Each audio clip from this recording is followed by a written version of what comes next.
Olá, tudo bem? Que alegria estar aqui para participar com você de uma semana incrível e especial. Está começando agora a programação da Semana Santa e o tema geral, você já sabe, restaurados em Cristo. Eu tenho certeza que muita coisa boa vai acontecer a partir de agora.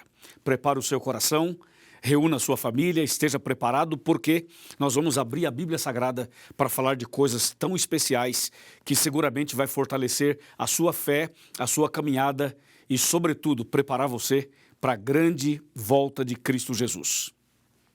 Bom, para a gente começar então esse assunto, deixa eu me apresentar. Meu nome é Luiz Gonçalves, eu sou pastor da Igreja Adventista e também apresentador do programa Arena do Futuro da TV Novo Tempo. Agora, nós vamos fazer uma oração e em seguida vou abrir a palavra de Deus. Oremos. Querido Pai Celestial, estamos iniciando uma semana especial. Abençoa-nos agora ao meditarmos na Tua palavra. Abençoe essa pessoa que está ligada, acompanhando esse tema comigo, em nome de Jesus. Amém. Amém. Eu espero que você tenha uma Bíblia aí para acompanhar comigo. Caso você não tenha, preste bastante atenção que você vai entender da mesma maneira. Ok, o texto de hoje está no livro de Lucas e o tema que eu vou apresentar agora é muito curioso. Chama Aplausos da Multidão, Lágrimas do Rei. E tem a ver com o Domingo de Ramos, que é tanto falado e tanto comemorado, especialmente no Brasil. Bom, o texto é Lucas capítulo 19 e a partir do verso 36, que diz assim: Indo ele, estendiam no caminho as suas vestes, e quando se aproximava da descida do Monte das Oliveiras, toda a multidão dos discípulos passou jubilosa a louvar a Deus em alta voz, por todos os milagres que Jesus tinha feito e que eles tinham visto, dizendo: Bendito é o Rei que vem em nome do Senhor, paz do céu e glória nas maiores alturas. Ora, alguns dos fariseus lhe disseram em meio à multidão: Mestre, repreende os teus discípulos. Mas ele lhes respondeu: Asseguro-vos que se eles calarem, as próprias pedras clamarão. Uau! Que texto impressionante, né? Você já leu esse texto alguma vez? Já analisou o que ele quer dizer? Muita coisa nós podemos aprender nesse texto, nessa meditação. Jesus, quando esteve aqui na Terra, fez coisas extraordinárias. E entre essas coisas extraordinárias, Jesus se misturava com as pessoas, sabe? Jesus ia onde as pessoas estavam. E, de forma muito especial, Jesus dava atenção para aquelas pessoas que ficavam à margem da sociedade, que eram rejeitadas, eram humilhadas, eram enfermas, muitas vezes. E Jesus estava sempre com elas. E isso chamava a atenção de todo mundo, inclusive das autoridades. E a popularidade de Jesus crescia cada vez mais. Jesus, por exemplo, curou o cego, curou o paralítico, curou uma pessoa que era muda e surda. Jesus curou, por exemplo, leprosos. Jesus libertou prostitutas. Jesus fez coisas assim espetaculares, incríveis mesmo. Quando a gente lê os 35 milagres que ele fez, registrados na Bíblia, a gente fica impressionado como Jesus fez tanta coisa em favor das pessoas. Então Jesus era querido e amado por essas pessoas e era admirado por todos. Jesus parece que tinha doce, sabe? Onde Jesus estava, as pessoas queriam estar perto dele, queriam tocá-lo, abraçá-lo, queriam escutar as suas mensagens. Jesus realmente atraía as multidões. Isso era algo que chamava muito a atenção de todo mundo daquele tempo e chama a atenção até os dias de hoje. Depois de um tempo, Jesus então chega ali a Jerusalém e acontece uma coisa muito assim inesperada, uma coisa muito impactante. Jesus monta num animal, num jumentinho, e Jesus então entra em Jerusalém e ele é aclamado como o Rei dos Reis, ele é festejado, ele é adorado, ele é aplaudido. As pessoas resolveram fazer um tipo de uma homenagem, de um reconhecimento, de uma glorificação a Jesus.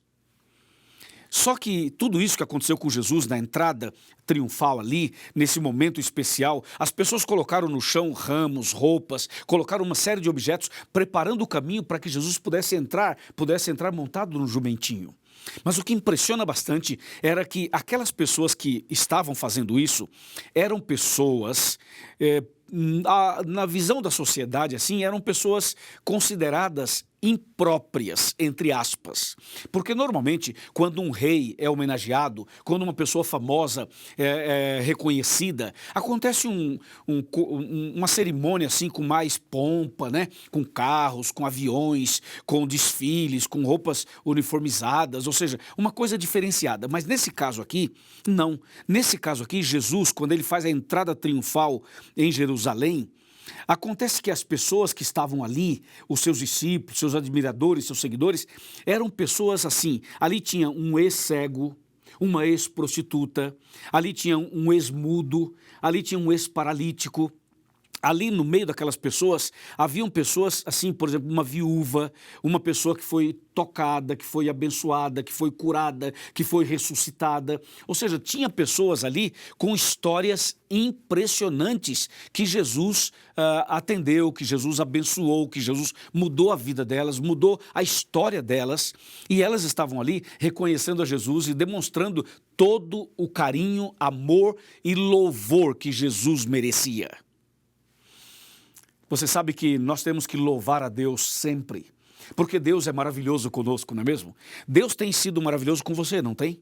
Comigo tem sido muito maravilhoso e eu tenho muitos motivos para louvar o meu Deus, para homenageá-lo, para cantar louvores a Ele, para dizer que Ele é o Rei dos Reis, Hosana ao Filho de Davi. Eu tenho motivos de sobra para louvar o meu Deus. Eu tenho certeza que você também. Todos os dias Deus nos abençoa. Todos os dias Deus abençoa a sua vida, a sua família, a sua casa, a sua saúde, a sua vida espiritual, não é mesmo? Mas atenção, existem pessoas que passavam por situações muito difíceis e que Jesus curou essas pessoas, transformou essas pessoas, libertou essas pessoas. E nesse caso da história aqui, registrada em Lucas, estas pessoas curadas e libertas eram as pessoas que tinham maior gratidão no coração e que louvavam e exaltavam a Jesus naquela entrada triunfal em Jerusalém. Mas aconteceu algo paralelo. Enquanto Jesus era homenageado, era exaltado, era louvado, era reconhecido pela multidão, a Bíblia registra que Jesus chorou. Mas como assim Jesus chorou? Ele não estava sendo adorado? Sim, estava. Não estava sendo homenageado? Claro que sim. E por que ele chorou? Se você continuar lendo Lucas 19, você vai perceber que Jesus olhou para Jerusalém e chorou.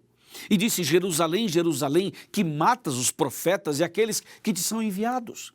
Mas como Jesus tem uma entrada triunfal tão bonita, tão emocionante, e de repente o rei homenageado, ele começa a derramar lágrimas, olhando para Jerusalém. Por que será? Bom, na verdade Jesus chorou olhando para Jerusalém, porque Jesus viu a incredulidade daquelas pessoas. Ou seja, ali naquela festa, naquela entrada triunfal, tinha um ex-paralítico. Mas em Jerusalém haviam paralíticos espirituais. Ali na homenagem a Jesus, no louvor a Jesus, na festa de Ramos ali, havia, por exemplo, um ex-leproso. Mas em Jerusalém haviam leprosos espirituais. Deu para você entender? Ou seja, Jesus chorou por ver a incredulidade, por ver a falta de fé, por ver a rebeldia, por ver a frieza, a indiferença de Jerusalém. Enquanto Jesus passava por essa entrada triunfal, sendo homenageado, louvado, exaltado pelas pessoas simples, humildes, que foram curadas, ele chorava pela rebeldia do seu povo que estava ali em Jerusalém. Que terrível, né? Muitas vezes nós somos indiferentes e muitas vezes nós estamos na igreja, mas falta, sabe, aquela conversão genuína, falta aquela mudança de vida verdadeira, falta aquela sinceridade, falta aquela comunhão mais profunda e mais sincera. Existem pessoas que são muito sinceras, são pessoas que realmente levam os princípios exatamente como devem levar, mas outras pessoas, elas têm uma aparência de cristãs, quando na realidade elas não são. Então isso deixa Jesus triste, foi o que levou Jesus a chorar diante de Jerusalém. Mas você vê que tinha duas situações. A primeira situação mostrava claramente os aplausos da multidão para Jesus enquanto ele entrava em Jerusalém. E por outro lado, as lágrimas do rei. Sabe que um dia Jesus vai voltar nas nuvens dos céus e vai ter um grupo de pessoas preparadas e essas pessoas serão levadas para os céus e essas pessoas serão a alegria de Jesus, será um momento maravilhoso para Jesus, porque é como se fosse o resultado incrível do seu sacrifício na cruz, tá certo? Ali realmente as pessoas salvas representam o resultado e a vitória do sacrifício na cruz. Mas por outro lado, muitas pessoas vão perder a salvação. Muitas pessoas vão ser destruídas porque rejeitaram Jesus. Porque simplesmente fizeram o que aconteceu lá em Jerusalém. As pessoas eram indiferentes e frias. Aliás, você sabe que rejeitar Jesus, não reconhecer Jesus como Salvador, não reconhecer Jesus como Rei dos Reis, não louvar a Jesus, não adorar a Jesus, esse é o motivo das tragédias. Esse é o motivo do problema que o mundo inteiro está passando. Ou seja, as pessoas são transgressoras, as pessoas não buscam a Deus, não se relacionam com Ele, não têm comunhão com Ele. Se você ler Isaías 24, de 4 a 6, vai perceber exatamente isso que eu estou falando agora para você. Entendeu? Então Jerusalém estava nesse contexto de rebeldia. Inclusive, Jerusalém foi destruída depois. Foi invadida depois e foi destruída justamente por essa rebeldia. Aliás, a Bíblia diz que Jesus veio para os seus e os seus não receberam. Jesus veio para o seu povo, mas o seu povo o rejeitou. Se você continuar lendo essa história, vai ver que Jesus, ele chegou no templo e Jesus teve que expulsar os cambistas do templo. Então Jesus, por um lado, foi homenageado, foi exaltado, foi adorado, foi reconhecido pelas pessoas curadas por ele, mas por outro lado você vê uma situação de hipocrisia, de frieza, de indiferença, de rebeldia, de transgressão, de pecado, inclusive praticados por pessoas que estavam na igreja, estavam no templo, por pessoas religiosas. Isso é muito grave. Deixa eu falar uma coisa para você muito importante. Uma coisa que vai chamar bastante a nossa atenção nesse assunto, sabe o que é? É que esse mesmo Jesus, que curou pessoas, que abençoou pessoas, que foi até o Calvário, que morreu naquela cruz, que ressuscitou, que voltou para o céu, que intercede por nós. Esse é o mesmo Jesus que vai voltar em breve. É preciso reconhecer Jesus como o Rei dos Reis e Senhor dos Senhores. É preciso aceitar Jesus como Salvador. É preciso reconhecer as bênçãos dele na sua e na minha vida. É preciso fazer o que essas pessoas fizeram quando Jesus entrou em Jerusalém, a entrada triunfal ali. É preciso que nós façamos isso todos os dias, que adoremos a Jesus todos os dias. Porque tem um outro detalhe aqui que aconteceu que eu queria falar para você. Sabe o que foi?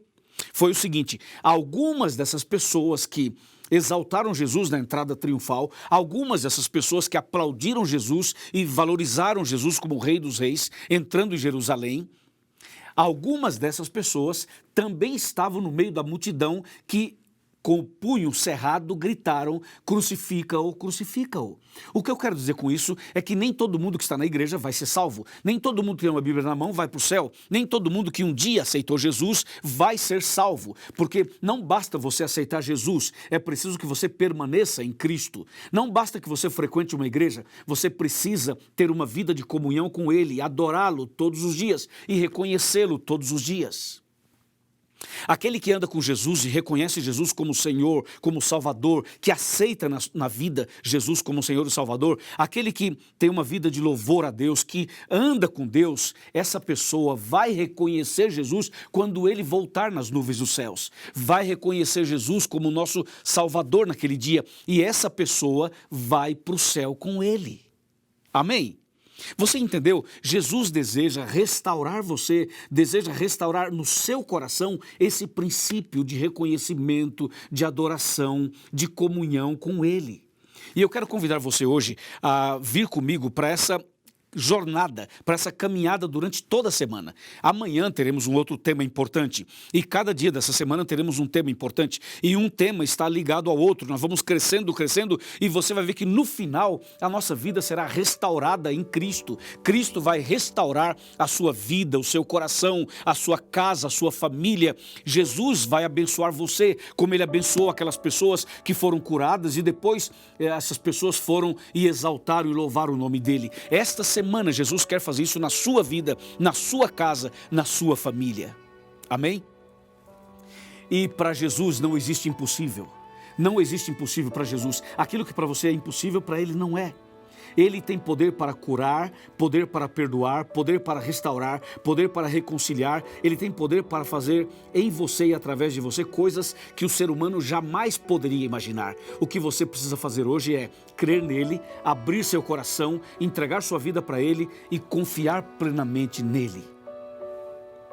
Então hoje eu termino a minha fala dizendo o seguinte: número 1, leia a Bíblia todo dia. Número 2, ore, converse com Deus todos os dias. Número 3, cante louvores a Deus todos os dias. Número 4, transforme a sua casa num ambiente de oração e de adoração.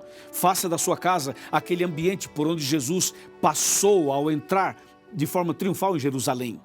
Faça isso. E mais, seja obediente aos princípios da Bíblia. Guarde os mandamentos de Deus.